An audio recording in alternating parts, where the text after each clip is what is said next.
Togo Info, le Togo à votre portée. Victoire FM ya woko malelo, Radio Victoire FM ya woko le manoda se. Victoire FM ya woko malelo, Radio Victoire FM woko le manoda se. Madita le radio odire nu odona dinamulo. Madita le radio odomenu odona dinamu kaka. Victoire FM ya woko malelo, Radio Victoire FM ya woko le manoda se. 96.3. Bena majibe masezika mfanya toto wa woko le manolo. Namajibe mase Togo fanya jojo wa okole manose. Namajibe mwana dosi mwana enusi mesana afisi nusa penyelea. Oh suku nyeto kekake ikemedoa. Namajibe mwana se encore okole manore. Victoire FM ye oko malalo. Radio Victoire FM ya okole nya mano da se. 96.3 FM. Enyo mieto mieno miofumia dao apono mie position be ito ke gbasumie si be mie pele miewa mia gano moji le mitibla atowa atom abate ba jirana noro ajirando nuko mi ajirando ko mi ajirando ele be lento nuko mi ajiraro na fe no afa no anyu ele me gbo ko afode mo atema fa no atema fa amela konu amela position ameji wa tema jemia ezimia miakata meji be miawe de edukwa lano de godo epole itoke mia mieto fada Kevin amenita mesa kenye nous fiela banyu mo kula grand de cran yinya me Kevin banya sina gbeto minya me wonye kre le Togo manyi baji ne wado mojele ke anuko wa finalo manye yinye twa mesiamu wa kedwa be ikenya le monmo ko bonu ko jiba keroa ya chocho pere du ko avion ti ke la pere ti o bono ja sale ke menyawo tabati ja ndene mo gbo no mo pere ti su mo bu no wa la tela le mo la se go be khiala ale blale ke belenye yi ko le ga fu ni me ya igba nya megbe fira gbe onye fira ko kire nto onye epo a fira mo nke ja mi aka senvire kure jin ke onye toke ya mi aka senvire ja kure ja enti kabe potola mi la gereme egbe afamodo wa no mal damajiu wo de so epe wa kia ale nura noro a be la fovojine ne mo eplenya vo do ba do aplenya de son ne sedu kika takola de gbo enya jala jo to goni baji ya epo a nu mu kata mo jo to pere nu kata bala no ne maro amaga Kevin amenye pa mesa nyoizo yolo tonton Jacob akwam olila ni sommet de gani soro o mi dakpira ma ma wule okejia ni dakpira necha ale mete bi foro o ma uvenu ni egbe a ni gba yombe ma gba no yugbo ni nya kansin nya ba plan nya ba sion chama plan le toju no togbo aton la ba plan la vuna ka godo o cha nene no le me vice versa benye nye eglo fodo le gbigbon bi cha le fodo nene no ki kan to le ma mi adolo gagbo gbono tula ejo hun do to la we le mi ya na ko do ala yin ko ta si le nan tabi le nan ta kan le nan po mi wa mi sa me le nan ni ale oui bo ma do te bono nya sila ma sia ma nya gere ya mi sa me hen na o beta go gere nya gere bana no gule ma pa bo bona nyana nui amele bona kuna so ka ke mi boni ke ya nyano pu mi ami nyanyam nyakpala bi nke ba gbele pu mi ami nyalo e ke we nyo emi ale bi na ma inti ko bi gbale lolo akuyaka bi ya du gbena mere wa gbedula mi ganya ma de na ma uga parce que bebe nkikere be nyile hige ko mi ami e ami si ami anu do hige ko na bi ti pepe ala de si do be bebe nkikia ele tokere le wa bo spécial nto ma do akpela ma uga ma da akpela di la nyon o we di ma do akpela me san fo mi a ele ni to ni be fo mi do nja go fo mi a ele ni no ni be fo mi a le do gbero da o e mi le da akpela agome rozu be juwa me yum so a wa akpela toju no to di siadi e nyamangolo be directeur commercial Lonato et Amedome Kokubi Justin avec Ekona Lonato be nsa sabe me nyaobo le do akpene be ki vi avon dilo ntem le soya e be na be jeunesse ke so ba mono me a e batin à fond vi ko we nyano vi ko nyani pepe nyani ke to ahodo nyani ke to pu me wa ele hon be Quachon est mon et des galéas, et des vieux bonnes à lui. N'est pas des petits gars là-bas, des petits là comme on est. Je tiens à mes domaines, comme vous les lunato, double d'or, et nous apprenons. N'a pas à cas. Les Ukatama, non, vite, non, on est sur le que j'y couvert. Non, vite, non, mais ça, non, vite, que tu as non, bon, voilà, et là, sinon, là, nous, là. Dès qu'il y a des sinon, point, non, vieux d'accoumet, au fond, gamme, là, sur quoi, tu vois, oh, d'aller, tu vois, d'or, et d'or, tu vois, oh, moi, les camps, ah, ok, la tasse, mais, pour une déo, à comment y a les mais, mais, c'est me sur, how do you lead, dom, quoi, do, quoi, frère, dame, café de le sur, ou tu vas m'y ouer, c'est le cas. Galebo, là, nous, le y a pour le lui, ton what you go, mais non, non, allez. Mate Plo. Pas mais ça m'étonne, non. Non, c'est pas pour toi, Jacques Bolo, mais non, mais dis-moi, qu'on a rasé. Non, les mains. Ma de cadra rasé, et bien, on est là au vino, au bureau de Candida, Josson. On a bien son moi les funai. Donc, à Michel. Alors, après, me bloque, il y a Ratim, on a droit à Parava. Il fait mon anneau, à Dromamaïté. Badula, je suis dobé, on a promené mes couillons de les ministres sont tol à Rome. Alors, du coup, sur les ministres sont tol, mais balé ou à Dulcan. N'est qu'à que nous allons on est comme la Hamori. Notre autre au point, ni le polo. Voilà, on a non, il y a mes villes. Il veut vous la faire, elle est bonne à faire. Nous, on peut dire, Banjo, allons sur un jour, le beau, et on l'a niamé. Et présence Balois, elle est boudée, elle est attardée, mais ça m'est rendu. Nous vite dans l'oignon.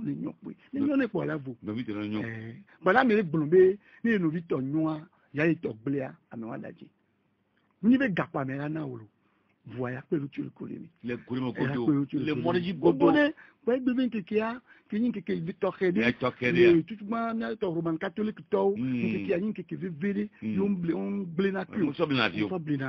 Pas mal de doigts, mais non, ma tête, mais la face à Gon Kata, d'un qui a, on est balé, belé, Hamezio, on va un coup vinant, à me couler les tombes de Méali. Mais Christ Aubin, qui a créé, mais, Jola Nigmandia, qui est ni, et moi, on zon, et coup, je vais se faire moi, on zon, mais Joe Bakudo, amegbeto bi kufo veve se si okata ko weli ni ba gbe ojia ni ba jo ni ba so esojo ni ba nabe emori ni ba to be yebe fonfon le nkeke to angbe ya ba ni keke libe nkeke na mi edoyo ame ko le doa oni po edoyo ame ko do mu le wa si wa oni po edo ame ko we so mu le wa si o mu popo bujo le jijia ba ni keke wa ni ba ni faut pas mon canon keke non di joni bava keke won di faut gbebe si la ni kekere ke egbe si roman catholique to les on et chemin de croix à toi ame de no yi bo muslim to gba oga pupo me o le mosque o le dogbila o le problème si ame le dan le ma wa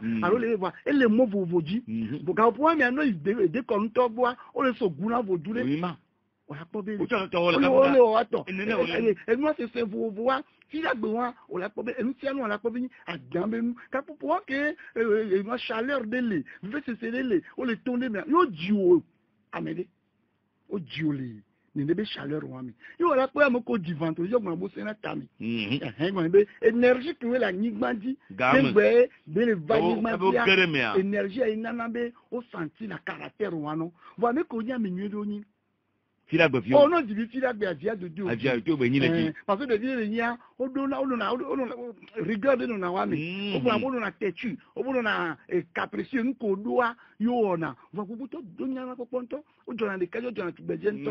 Wa eni ka kenyira no kunbi, eni kodoa eye ona. Va si la bente ke eni ke ke nous lolon.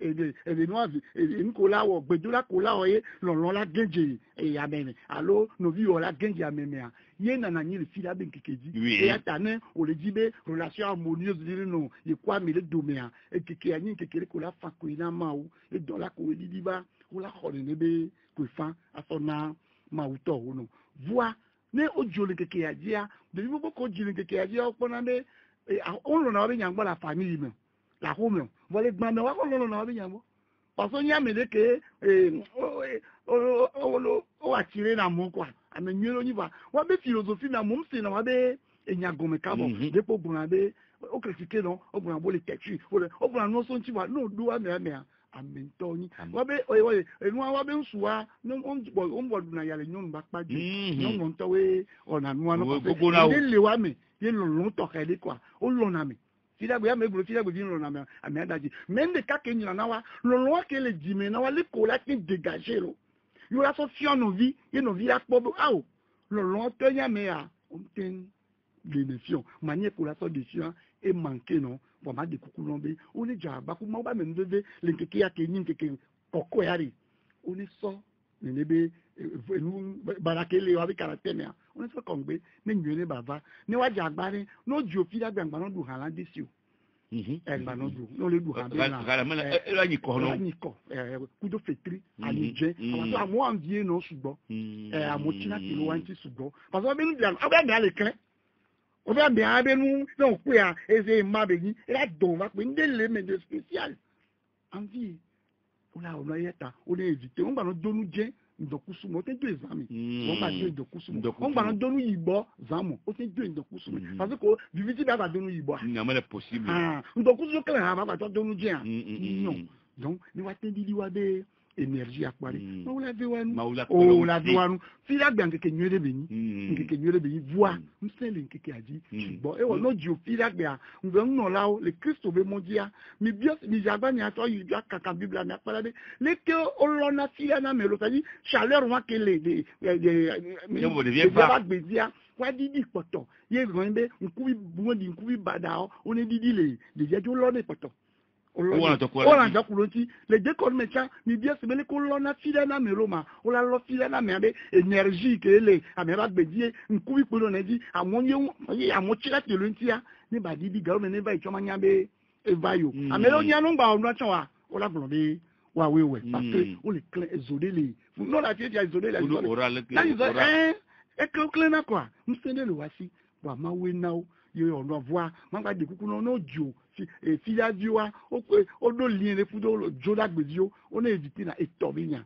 et si avec no le si ko tapu ko to on éviter amana le to gbogbo to wa no be do lien kudo so wa inu etola leo elena de jero ko jola bi o zona to ko jola kudo file zona non bi oni ameko di jola gbe ko ameko di file gbe o le ti boni vena vi o le ko ti kwa kwete oni yoni ameko di yawo la gbe ku ko si la gbe zona ye o wala po be o yawo la bi ku ko si la dia e nìkan ni ma jiji ne fi la vi de jola via mariage e so de ma ouvert on a ni non propre non na depo odidina énergie non ameko yi se kokko yin jona jino wa dralo wa non propre jona jino non ba mo ni yo ra po jeudi coup de dimanche wa cha nìkan ni wa cha lon be nu ono prospérité le wa gbeji samedi coup de mercredi wa le guérison wa we ya gbe keke won me no dogbe la ko la fo yo do a o le ogun abe o pono bo mbu na mo parce que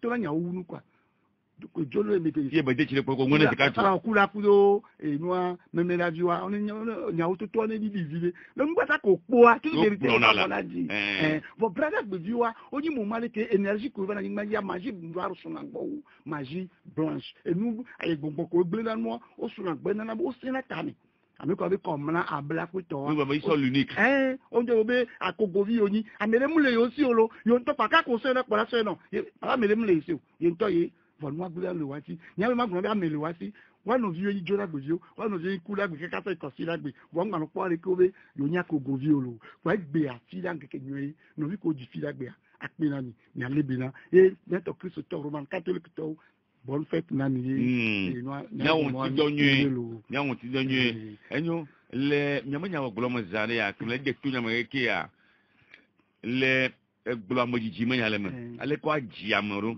ke mo le banya ma ji to a mo so banya onye na godo yo ogun be ma ogun be no ko eji segbo eyan be aseku won jo ko ma oji so be ma ojo le si o mo jo seku edefu achi ojo di o be ti ajo vu ama pa yo ne le jo nya popo wa chi am se na ku bo ba ti wo ku be afe mama go ji kele mle sama nganga ona ne olale aso ana ina garo jina ba chi le menyin kan me che ku vola yo vola dona papa me gbe nyama awda che ku aseku seku odo papa ya wa aseku wo no be ti ko nyum se na ku wa ni odo papa ya che ko gbere kala wala o cho wala hia nti nu de so ne donc no ho ma oji se voix ola do pour me ola de son et on m'a oublié amisi ami ke bani madiali et la fin écoute voit son les décors là de moi blombe au là de son un mariage pour la vie. Belade, les soko ça doit durer. Mais au moment de son ya me de la cité. Là il y a man nebe sur le pied ao. Et nous qui Charles Douari. Mais comment même? Il be gbangba so wo amegbe to le bo. Et be gbangba so wo nsoa alors onyon wa nya dome. On so la sur le pied à la gban. Nous y bobi là. Non pas jamais sur le pied à la gban. Nous y bobi là. Donc on prend décision. Décision. Ça pas.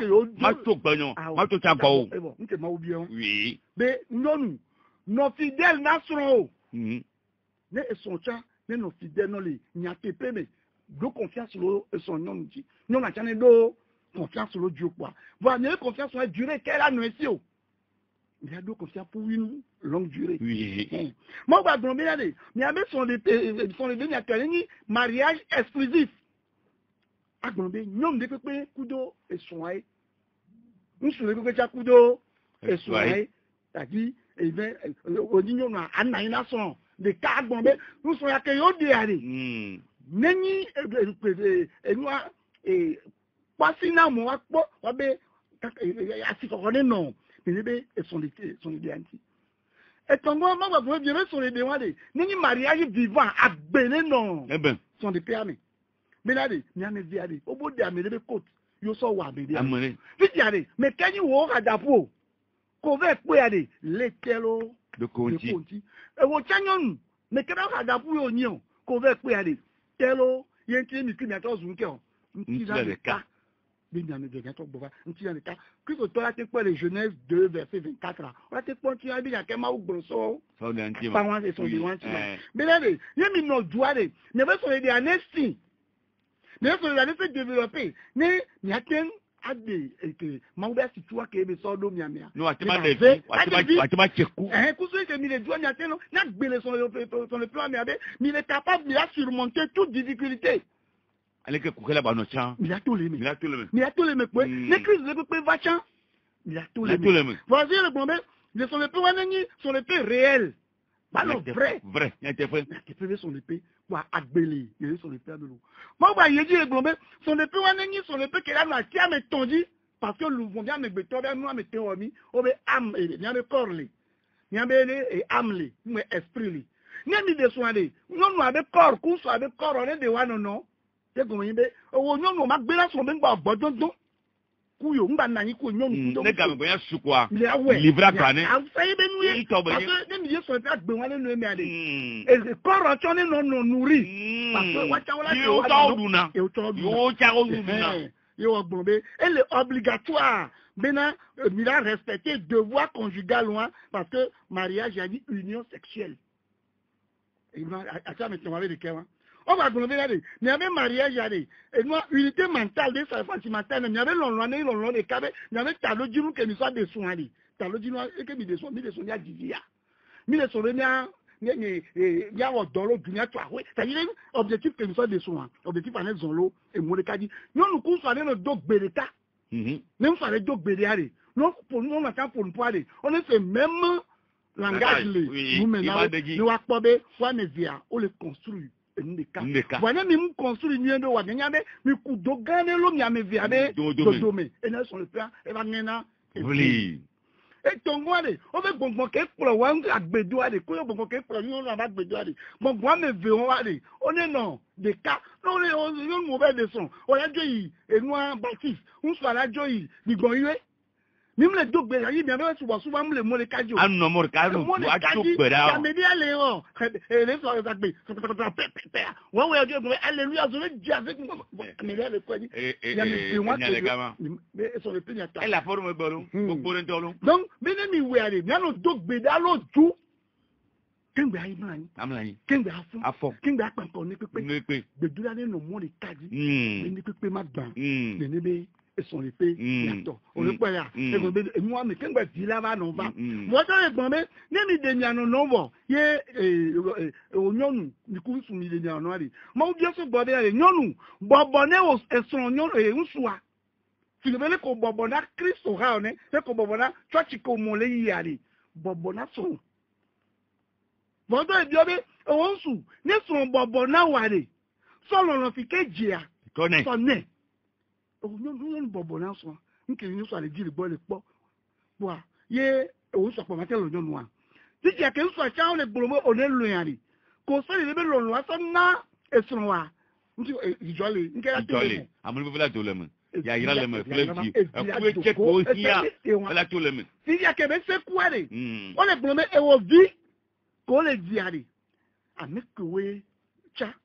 Ati amevi wa chile ka nyonu abati evegwa inso atwari yo cha yo so jiwari o be vi buto ple no na gbe me ne ba no ase gbe na o enu ko gbura na ase woreji awoloji ni mo ategeji no fiti ogbo me o vi to ku vi no ko vi o bi so de dia jiwari mi plan de dia mi ngba de bi de so de dia nchi o Nimba maintenant de dire en colère au misadi adojikune adojikune mission de dia mo si ke dia mission de dia ni plein ni de dia e wo ta monnaie là monnaie bon e wo ni nu amunyo wa mi te corriger mi ta mo foti na ko mele ye ba nya me mi ake wa munyo mele ke fo bon no wo vino o divin su vi so be me le post radio wa pa de so bon parce que papa quand on a de dia les à Roméo.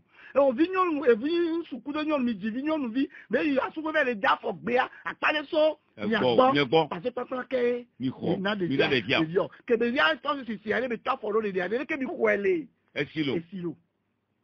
Et mais, on t'a coulé silo. Qu'est-ce que ça, les dia, ça dit? Voilà, les dit dia, mais tiens, on peut même dire dia, les premiers, mais les qu'est-ce que dit dia, que me dit dia, mais qu'est-ce que la wezona est vieux, pour me la do wezona, mais au bois la relais, mais j'ai que mon doigt, Robert, a me to wela do wezono. Titi a o di vidi e me sa me problème. Titi a fami ibu alo ko se bu e ba le do wezono ya ne. Problème me be ba. Mo do ko nyanji ko ti. Po ye me be ni ko. Wa me bu e be do. Kele be de me jile je la. Afa ke mo jile. Kela do wezono. La kwatu. A do jane ken boy. Ko be ai catholique ade. O be kele do sitana o.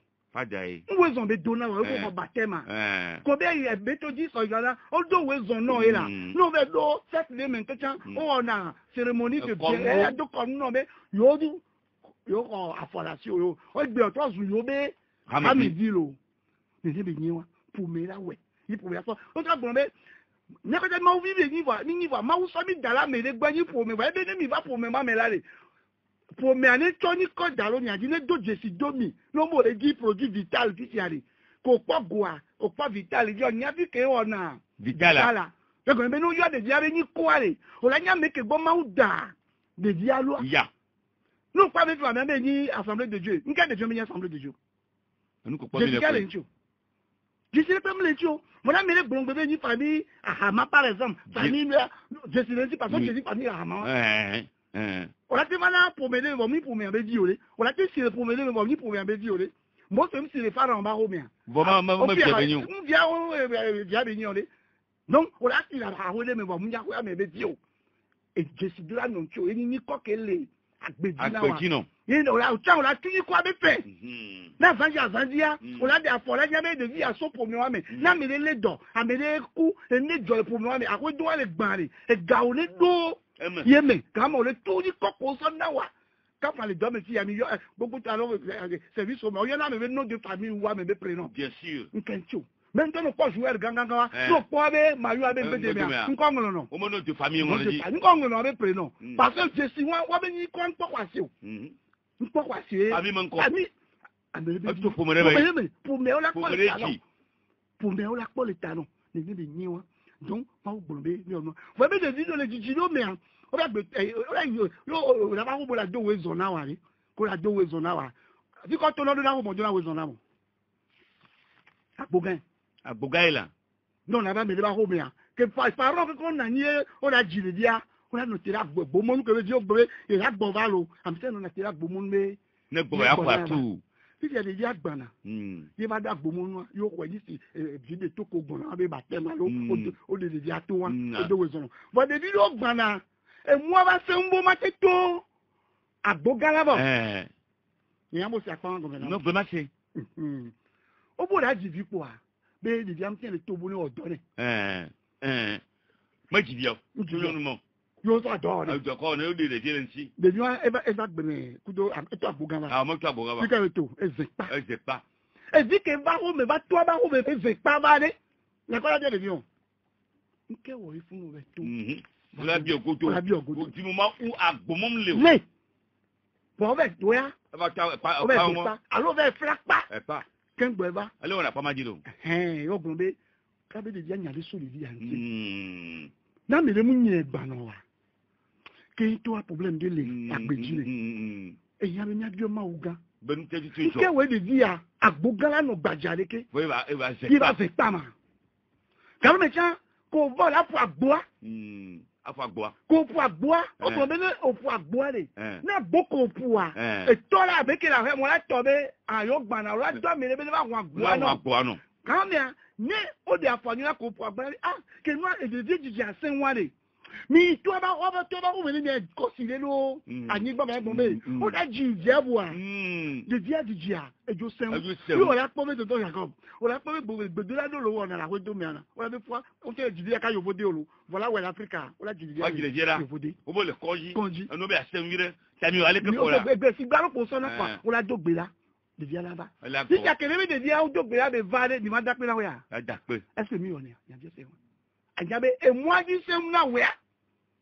Au point beau, on va boire le tutu, on doit me lever à boire, non. Car même on pour toi, mais un petit peu en dos, et bela, mais à dos bela, bonjour, appelo, mimone. De vieux, elle va bébé, elle va nous. C'est bien, ils ont ouvert le bien, il y a un moment, bon, demain. En cas avec un petit peu toi, mais elle a bébé ici. On doit bela, non, on peut demain, on va le bien, il y a un bébé, mais. Où ils ont. Les diamants, on dit pépé. Quel emblème si tu as bromé, qu'on banani bandi aller. Obé, quand on va à bord, ma bord dimanche. Et moi, je suis dimanche. Les annuels. Ni à doit m'aider. Ni papa pleurer. Bané, atteindre, ni pas sinon. Et quand on a dit, il y a voir. Au comme complication là, allez même les. Non, on veut pas pasteur, on veut pas fadao, on pas prophète, on non clodi. On double da que quoi. Double là non et puis pour. Bon, tu te déjà tu as tout. Ma dakpe na me ko double là. Elle est bon là dakpe non. So, ami no pour lever. Anu be double là vo dule. Yé ngbe be vade. On a be ko double là vo wa be so ba ko Christ quoi. On va tin be double là avec toi pe wa. Et moi là be déjà na gbe me quoi. Mais le peu le chi bébé. On l'a bien fait. Mais les gens les quoi les demandent bébé. On le tue énergie, on le tue les et la flou. Et moi jo. Le bilan non ton. Na non zone on da zone di vie va vers bébé, mais ne be nous do meloda. Ne ko wolo, ye no aso asi wari.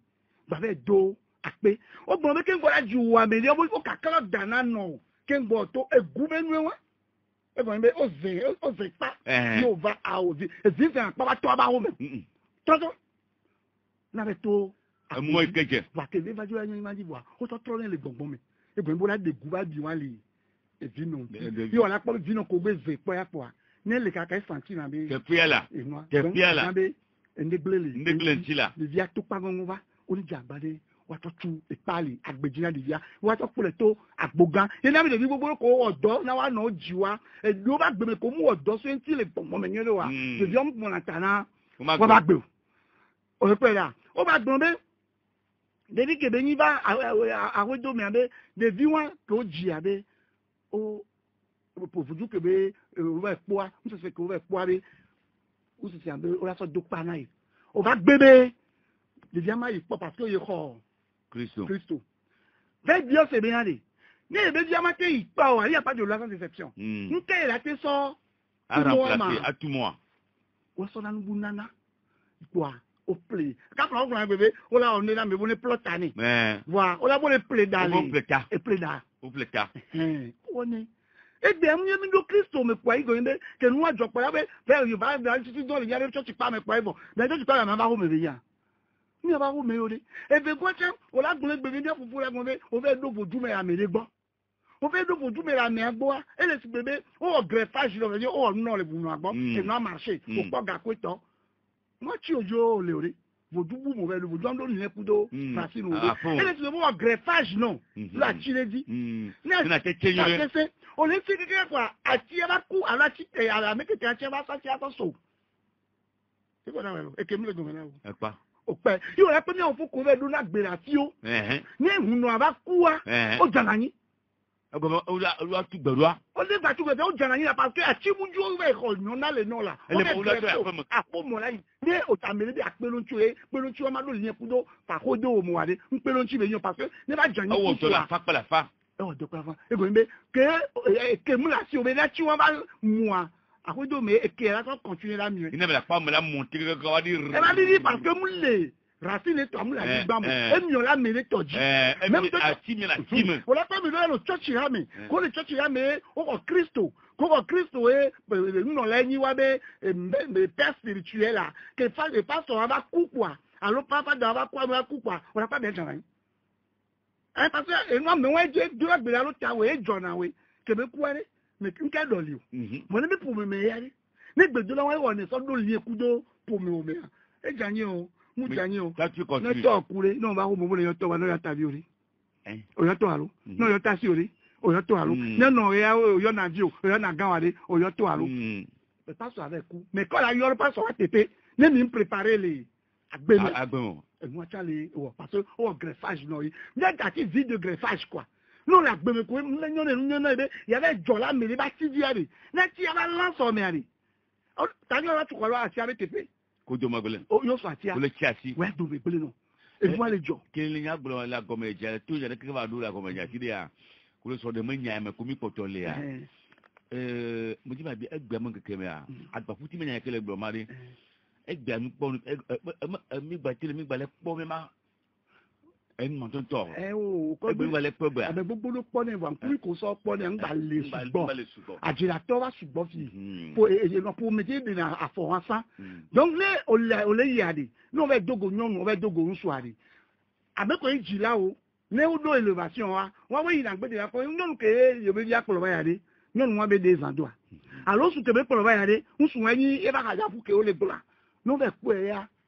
tayo ati le pe ba mle gbeji o la ti tra si lo ti a to oui voi do be mana me bo le pe bo mu yi o voi e so kri o la ti adapter ni o be hu wa ke gbele de pièce won même marqué ma c'est pas original voi o de délire adaptation n'est pas to ya la ti adapter na BM ko do me BM pièce yo o do même pas o adapter ko pour wale ya o la nya de adaptation pièce le il le mène collège la nyare pour la novi no casa lo pour se pièce en baba lâcher et de temps en temps on la no po pièce abe non contrôler le mec ogbon agbede ogbon voyez les sur les plus mais on la pas me comment ou tient et ben si amina o de kon me ya Christo me ya et nous des musulmans me ya de Bouddha me ya amole mais quand bien maintenant ha de kamu donc on la joie non joie azu mon jotino yo la boya me yo bo ba te de so la no so an kaka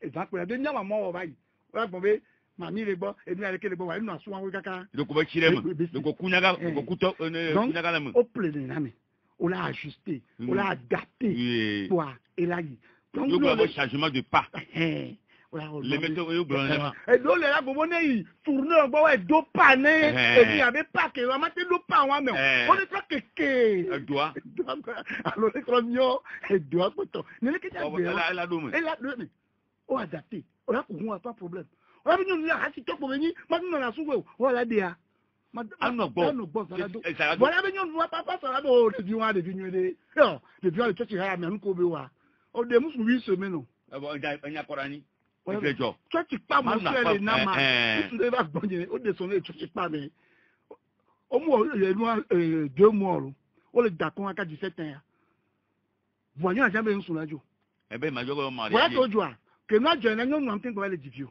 Nous avons diviné pas. Parce que nous avons aussi vide les bonbons. Nous avons un conjoint pour amener les gens.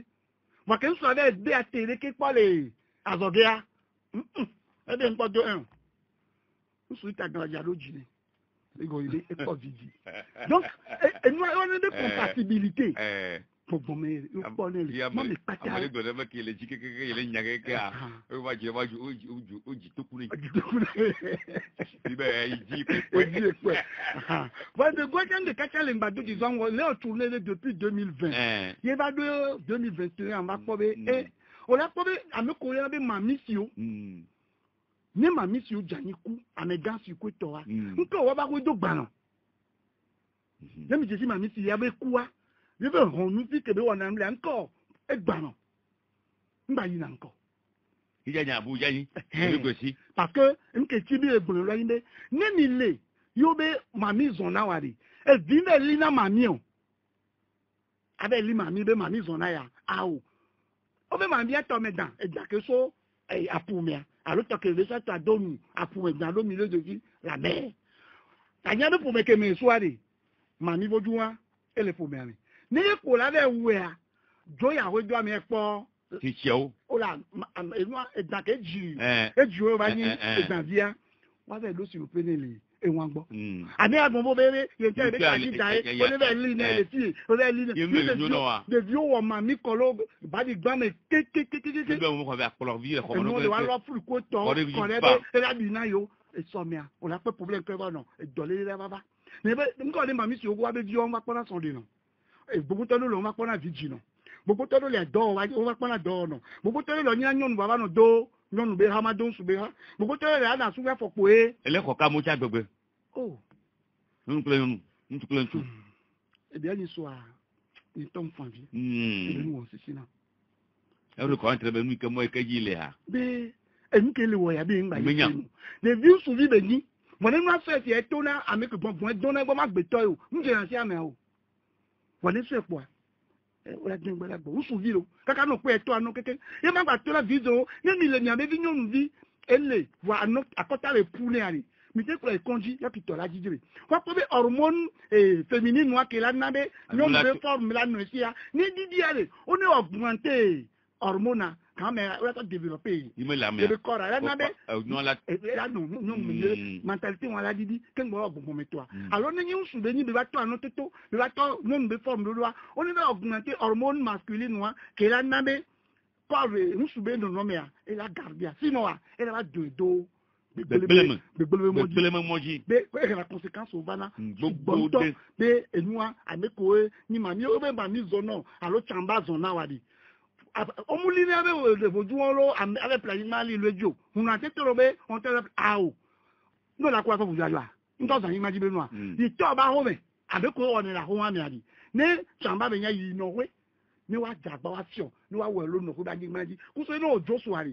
àbẹ́kọ̀ lè fòmẹ̀mẹ̀ àmì wọ̀ náà ìnẹ́bẹ̀ nù àrì ó ní kọ̀ntínúyè nínú wà ní àbẹ́ jí wa ó má dó tà ní wàá kàkà bòjú wọn ṣàgbọ̀ngbọ̀n àti náà àpéjọ àmì adóde jí omi mi àpọ̀lẹ̀ jí ó lè tẹ́ gbogbo wa ó ní bòjú lè délé náà dogo de video le yìí náà pọ̀ wa òrà náà fún òrà sọmọ búlẹ́jọ́ ẹnu gbèdéde mọ́. mo kase ní mọ́jí lè fi ẹbẹ́ sọ́jà lápẹ́lẹ̀ ká ní ma ń tù lọ́dún yàrá mọ́jí à mo ń tọ́ fùtú ẹ̀bẹ̀ yìí mo sọ́jà lè pọ́kú bẹ́ ilé amú yakọ̀ga. nọ́bísí pépé rouge kèké sọ́jà ọ̀nà àrà fún wa bá lé náà mọ́ lè fún wa èrè sọ́jà lé papa kèbé lé à papa lè dé kúkú nípa ebe jo yàmù lè jàní yàmù ń dá ìrajo rẹ̀ ọ̀lẹ̀ wáyà c'était jeudi bẹ́ẹ̀ yọ sọ́jà yín lè gbọ̀n ní sọ emu abe PSA saflia na papa lo e bo yo bless one pay we to check it bonjo yo bi togo in le di kukule bi nke npo le fún sia bi monyo bi ni so pa e bi se bon bi merci beaucoup pe so jombo le ko bi ma expliquer na yi gbo papa ko le a bi mu ama mo goto ni le agbeta be ni wa bi ma mi ko bi se nom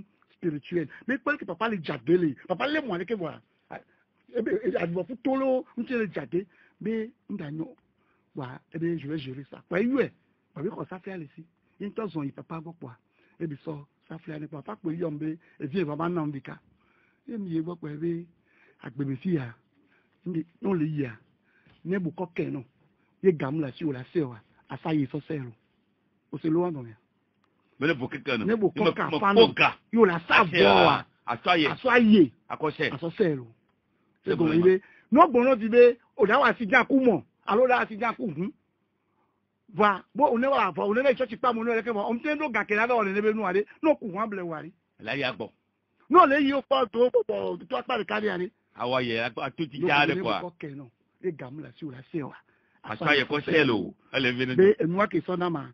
Be ma so zo mo. E bo hu mu yim jo. Yen mu be ni be nu po. E ata nya jai tinu wa afokusu bole. Moajilo. Nya o le mi radio bien mo pe. Ani ba mo nya o le gama. E gbe de ti o gba ba jaga ba ni gba imo ko te boko. O ne fe me mi plan ni gba yo be mi lo ba ti tero mi ati be akwa ni gba be yo to bi nya. Mi ria to ba wo de kuku pe to plan ni gba ya yo nbi ogbe. Wani ne nya wa so enti ale won to le no gbe anu nkan na yo ni wa du.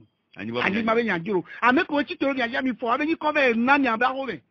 Ne quartier les doigts Tégué actuellement yo le ouais ne bifsa me ko we sonya ri anti pa dossier ko sonya pa mi sonyi ko mi le ba wo me le kale ka nya be gbon be e vimple na yin gbon e ta na yin ko chona kuko yo be jagbon yo ple na ko do vonya ya ba 20 one ko na yo lu na ko do ne ko ame obe yin ko ni nya kwa me ko we chiti apara be nke la jolo wa di ma mo ton le ama mo ton le 92 02 et 80 63 92 02 80 63 99 70 70 90 allô oui allô ni ma ko meto ole ma je si amani kola to na be kofi o de kofi bele gba we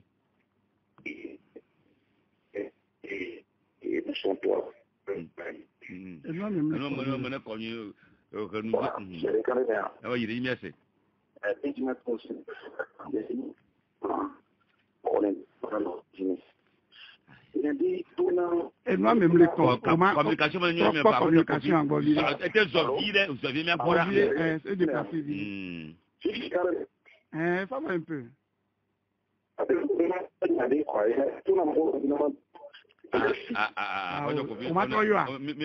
vraiment un homme me le courant il y avait le diable ma mi pas tâter yo fala on a vu nous attends donc allô allô nyama ko meto odo me de ko ni ko ari o yona mbe komi e bien ya fan mais du map bien me mi toto be na de est-ce que evi que toi dit de villa c'est pour c'est toi allô villa evi que toi dit et vion là va découle de toi avant comme il est profité allô vion là c'est toi territoire qui l'a du ma c'est toi ma do et bien toi profiter de que voix OK toi jiwa ele si bebe o le fule ti o to ma te to te lo ku me na ma ube ele profido ma wo donc parce que ma wo gbon be o je so le dia to be ne ba ni ma dia o le ma ube te pele de dia ba gbeji no ba jago do e chan yamdo droit la no te lo ku me no be ele profido wa ele zu e vizu na to vizu na no de dire que zu to la gbe me po alo to le gbonya ne gba ro be de kodo me ni a e profido ele ke o la délivrer a de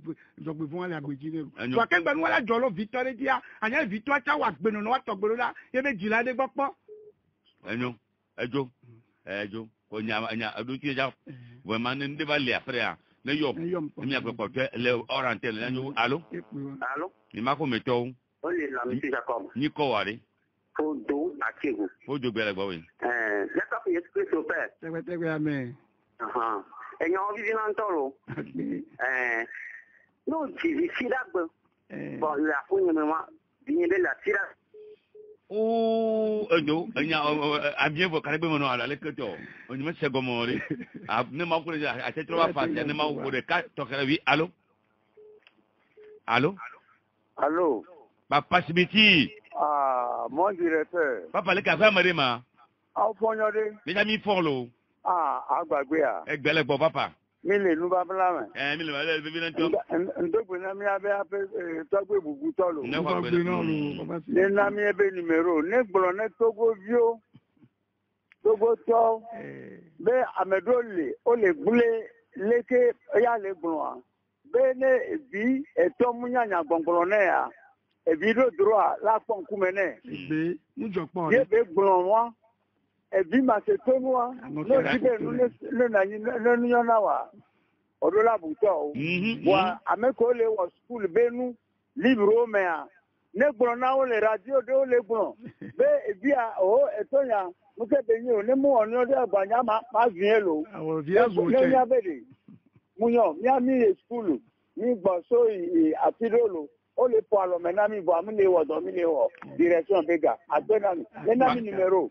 Papa Koyaka, Nyama ya vile to ni mo pon na pon ta ju to a. Me jo ka ke mo jo na. No troisième mari ken gbe mi aye di ari. No troisième mari ni jigele ni de tari ti sa ho ni ti sa be nya mu nyon. Nyon ya be nya jo.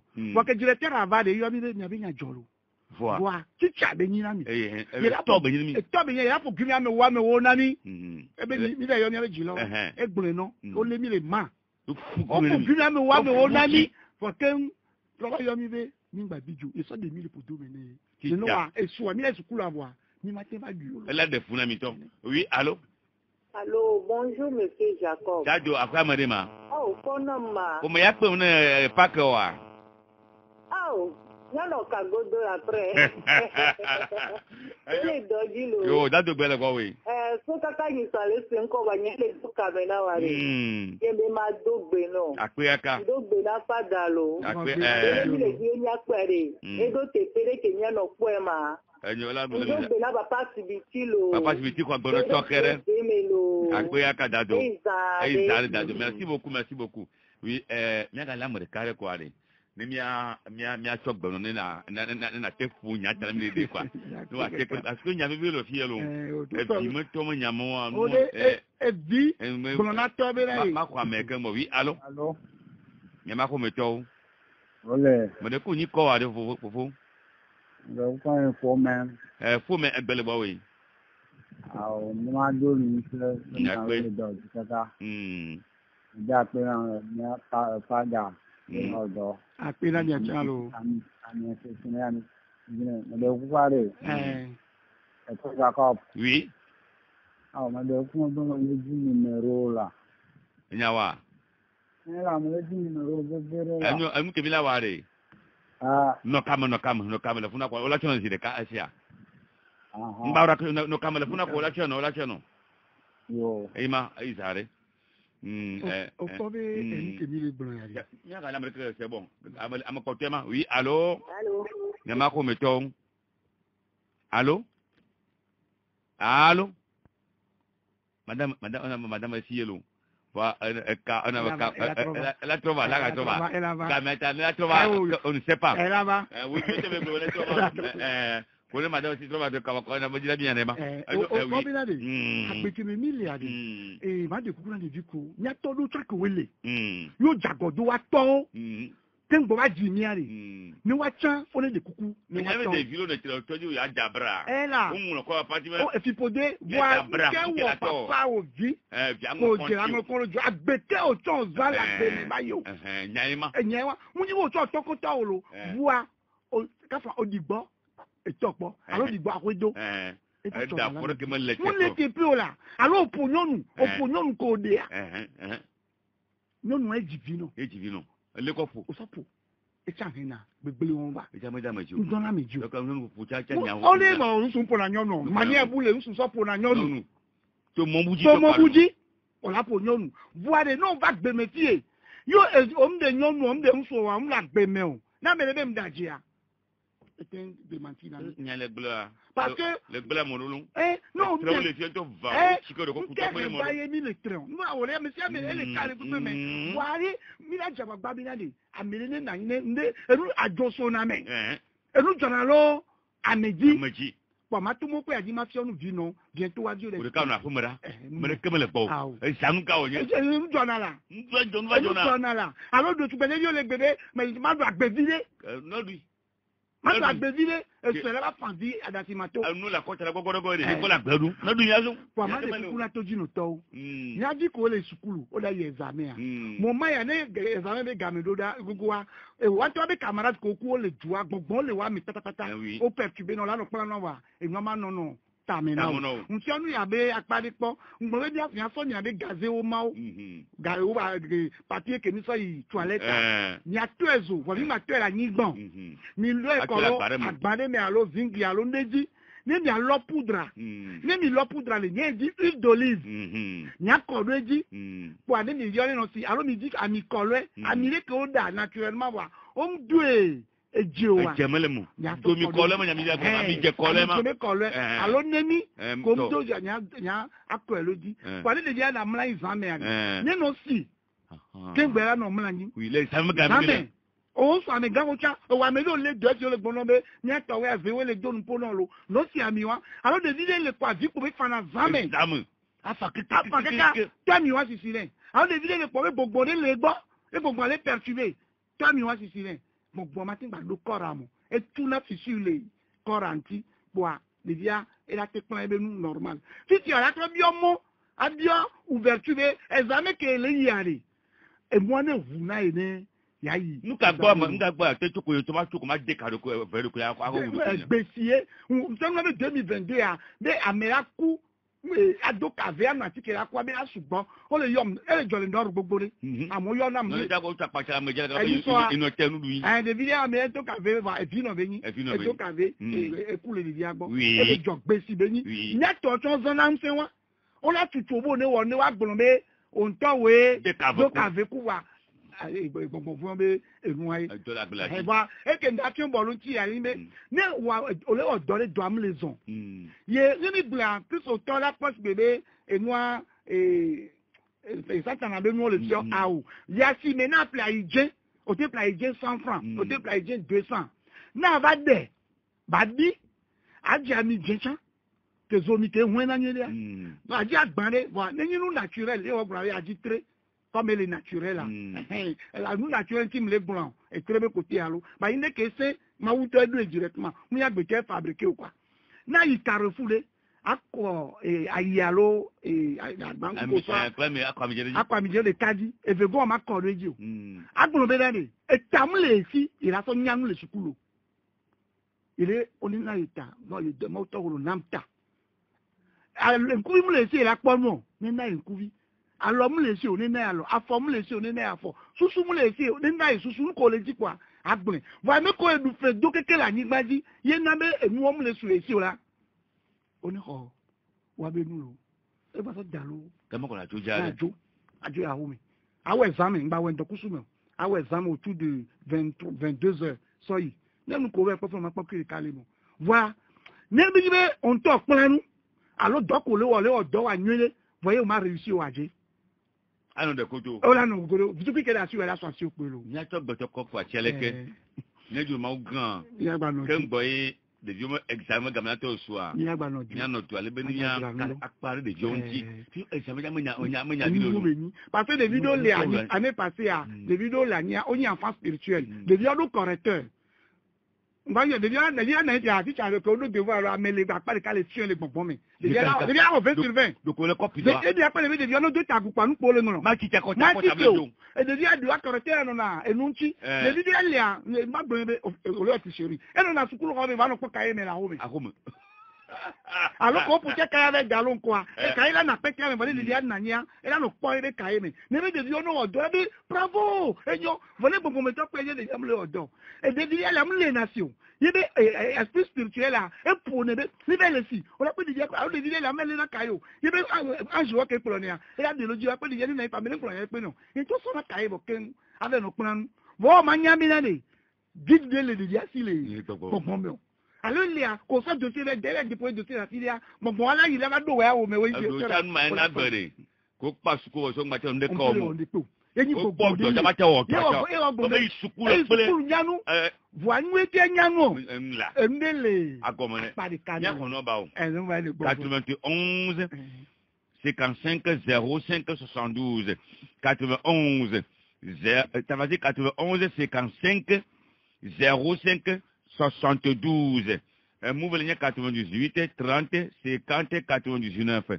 98 30 50 99 quoi e mi akere nti wala ka alebe ala tamono ala daramonyo toji bene mono anuno bene mo ajeji no sia ma to mo pe aji ari mbili mayo onye ma dogbe na ce sont Jacques Leforda be ma woni yirelo be la menu vivere no eji ne ba don se no vite enyo be haya ne ba yi nko ni apo si tous les mêmes e be 91 55 05 72 plein 98 30 50 99.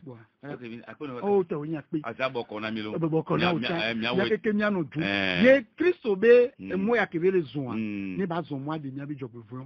Ba le mo. Ne mo no anu na mi. Voilà, mi gbagbo me le church ho mi. Ni chemin de croix quoi. E bo me nu job vun yon de lo. Ah, à 3 din. Kwa fokotelo akpe. Fome ele bosie mara, ale mi ko sa fome nkeke atokere ya. Eto yo nyalo, mi to mo tokere no do egbene bosi mo tokatan ko le mi ko se gafo nyu mo Jacob Arama. E mo nko mi se mara, tebi kojo, inya mekano mo rando fia, mi agadogo.